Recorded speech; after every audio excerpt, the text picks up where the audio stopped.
ini suatu tanda yang dua hurufnya bertemu sehingga dibaca kuat. Oke, ada dua huruf yang bertemu ya. Oke, paham dengan maksudnya, pengertiannya?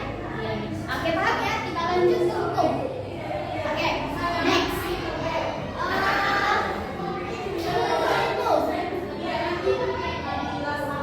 Gimana sih guys terjadinya mantan itu? Di sini tadi sudah ada. Jadi Miss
ya berbaris kasroh, dan bertemu ya berbaris sukun. Oke, berarti paham ya? Udah ya. Nah, terus diingatkan kalau misalnya dia asli mat iwan atau misalnya mat arif sukun atau mat jaiz, mat wajib dan mat yang lainnya, mungkin ada beberapa yang sangat mudah kita temukan di dalam Al-Quran. Tapi kalau mat ini, mat tamkin ini ada, tapi jarang. Kalau misalnya kita sengaja mencari, bakalan susah. Misalnya nih, disuruh kakak, coba carikan dulu contoh mat tamkin di situ. Capek kakak carinya, butuh waktu. Ketemu, tapi butuh waktu. Kenapa? Karena dia cuma sedikit contohnya di dalam Al-Quran. Berbeda dengan mat asli yang setiap ayat pasti ada. Satu baris ketemu misalnya itu udah ada 5. Iya kan? Kalau mat asli. Tapi kalau dia mat tamkin ini agak susah nyarinya. Nah, kalau misalnya kita cari sengaja nyari, itu bakalan susah. Kecuali kalau misalnya pas kita lagi baca Al-Quran, ketemu.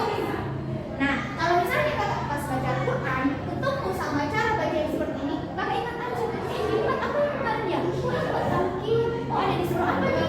Lihat ayatnya, lihat surahnya. Nanti kakak ingat, kan? Makanya mesti kalau misalnya sengaja dicari itu bakalan susah. Tapi kalau misalnya pas baca Al-Quran nanti ingat, oh ini mat tamkin, bacanya harus kuat, jangan dibaca begitu, tapi kuat gitu, itu misalnya. Nah, jadi oke, paham ya? Jadi kalau misalnya pas baca Al-Quran ketemu, oh ini mat tamkin nih. Tapi kalau sengaja dicari bakalan susah, tidak mudah semudah mencari contoh mat asli. Oke, nah kalau misalnya sekarang disuruh kakak carinya, mungkin bakalan lama untuk ketemu. Karena cuma ada beberapa di dalam Al-Quran. Nah, salah satunya inilah yang misalnya contoh yang Miss kasih. Dan ini juga ada di beberapa ayat nantinya kalau misalnya pas baca Al-Quran ketemu. Udah tahu ya kalau ini mat tamkin? Iya, Oke, Miss. paham kan? Paham, Miss. Mudah bukan? Mudah, Miss, pahamnya, tapi mencarinya kayak Ya kan? susah. Nah, tapi paham kan? Nah, kalau misalnya kakak udah paham, berarti nanti pas baca Al-Quran ketemu, kakak udah tahu dong, udah kenal dong itu mat tamkin. Udah kan? Udah kan? Nah, oke. Nah, jadi inilah dia kak pembahasan kita kali ini. Berarti udah ada berapa mat yang kakak paham? Udah ada 4, Miss. Ada 4. Mat asli, Mat lain, lain, mat alif, enggak, mat mat iwan, iwan, sama mat tamkin. Udah ada 4. 11 lagi nanti kita akan pelajari di pertemuan berikutnya. Oke, supaya apa? Supaya cara baca Al-Qur'annya bagus. Oke kak? Ada pertanyaan? Any question? Miss, kalau misalnya dogma itu kan kalau mat tamkin ini hanya huruf ya saja, Miss, bukan bisa entah huruf mat asli yang lain, entah waw tambah waw mati. Tidak. Nah, jadi itu khususnya, ada khususnya. Untuk mat tamkin ini dia hanya ya bertemu ya. Ya pertamanya berbaris kasrah dan bertasdid, baru bertemu dengan ya. Ya dan berbaris sukun. Nah, kalau misalnya huruf yang lain nanti dia akan beda. Misalnya, itu kebalik kalau dia yang lain nih. Contohnya kayak Miss bilang tadi, ada dia yang idgham mimi. Kalau idgham mimi dia berarti mim mati bertemu dengan mim. Nah, kalau idgham mutajanisain Itu dua huruf yang berbeda dan Miss dua huruf yang sama. Oh, sama. Nah, jadi dia nanti ada 2 huruf yang sama. Nah, kalau itu nanti misalnya alif bertemu alif, ba bertemu ba, ta bertemu ta. Tapi dia huruf yang pertamanya sukun, huruf hidup. Kebalik sama ini. Kebalik. Tapi kalau dia yang hidup bertemu yang mati dan berdasar itu cuma ada di mat tamkin. Itulah khususnya dia. Makanya mudah mencarinya kalau misalnya kita baca Al-Quran. Kalau udah ini berarti udah dia mat tamkin. Dia milik mat tamkin, nggak milik yang lain.